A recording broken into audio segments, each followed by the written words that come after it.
আল্লাহর রসুল যেদিন জন্ম নেন ওই দিন আম্মা জান আমেনা কোলে নিয়ে কাঁদতেছিলেন। সবাই জিজ্ঞাসা করতেছে কাঁদো কেন? পরিবারের লোকজন, শ্বশুর বাড়ির লোকজন কেন কাঁদো? আব্দুল্লাহ নাই। কেন? আব্দুল্লাহ থাকলে এতক্ষণে খেলনা চলে আসতো।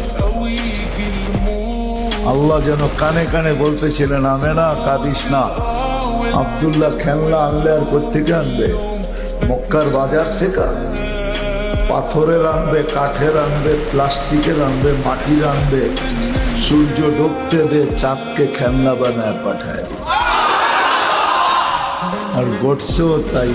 আবু তালেব বলে বিকালে যখন শোয়া দিছি, সূর্য ডুবার পরে যখন শোয়া দিছি, চকির উপরে তো বাদাল কামরু আইয়াদনু, চাঁদ দ্রুত গতিতে